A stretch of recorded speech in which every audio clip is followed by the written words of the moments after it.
Hello बच्चों, आज हमारा टॉपिक है theorems related to moment of inertia. Moment of inertia से रिलेटेड थ्योरम, और इसमें पहली थ्योरम है पैरेलल एक्सिस थ्योरम। ठीक है, तो सबसे पहले हम बात करेंगे कि पैरेलल एक्सिस क्या होती है।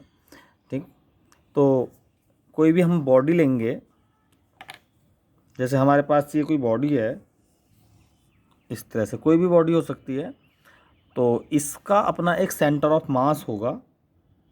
जैसे मैंने मान लिया ये सेंटर ऑफ मास है इसका। ठीक है, तो यहाँ से निकलने वाली जो एक्सिस होगी वो सेंटर ऑफ मास एक्सिस होगी। ठीक है, ये सी है इसका सेंटर ऑफ मास पॉइंट, और ये इस पॉइंट से निकलने वाली जो एक्सिस है उसको बोलेंगे हम centre of mass axis. C point centre of mass point है ये।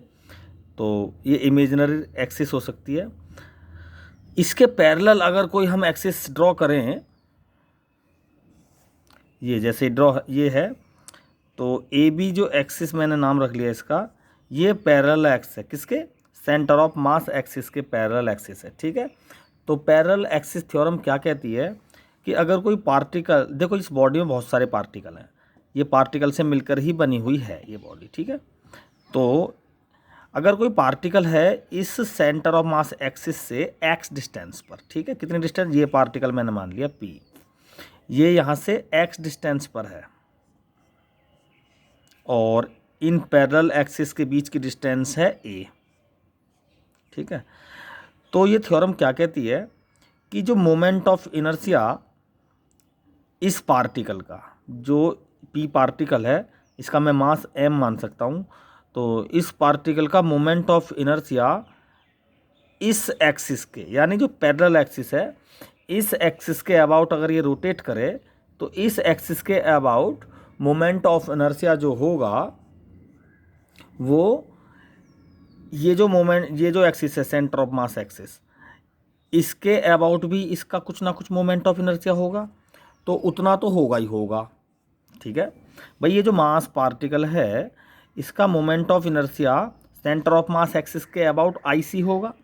अच्छा, इसी पार्टिकल का इस ए बी एक्सिस के अबाउट जो मोमेंट ऑफ इनर्शिया होगा वो फाइंड कर दिया ये थ्योरम।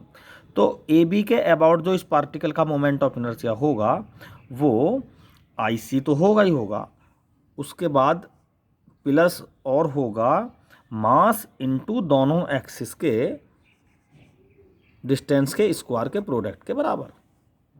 ठीक है, तो according to this theorem the moment of inertia about parallel axis, है ना, of a particle in any body will be equal to the sum of moment of inertia about I C, यानी moment of inertia about centre of mass axis, and product of mass and square of distance between parallel axis. ठीक है, तो हम इसको proof भी बड़ी easily कर सकते हैं।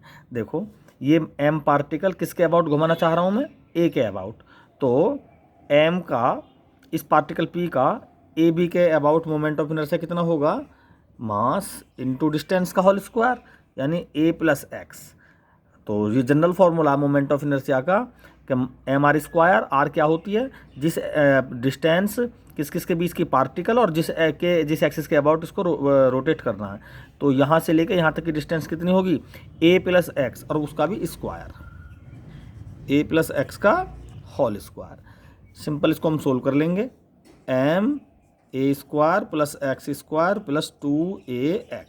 ठीक है, तो M A square plus M X square plus 2ax, ये निकल के आया।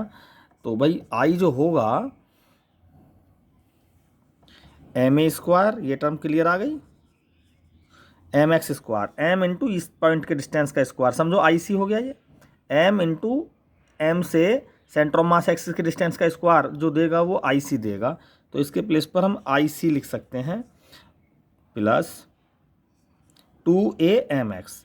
अब ये एम एक्स कुछ ना कुछ पॉजिटिव होगा, लेकिन अगर फुल सारे पार्टिकल्स की हम बात करें तो ये सिग्मा एम एक्स जो होगा ये 0 होता है। ठीक है, मास मोमेंट ऑफ मास देखो जितने particles centre of mass axis के इधर हैं उतने इधर होंगे, तो जो डायरेक्शन इन रोटेशन की कंडीशन में इस पार्टिकल के डायरेक्शन रोटेशन की डायरेक्शन कुछ होगी तो इधर वालों की कुछ होगी, तो मास का मोमेंट नेट जो होगा किसी बॉडी का सेंटर ऑफ मास एक्सिस के अबाउट वो जीरो होगा। तो सिग्मा एम एक्स की वैल्यू ऑलवेज जीरो होती है।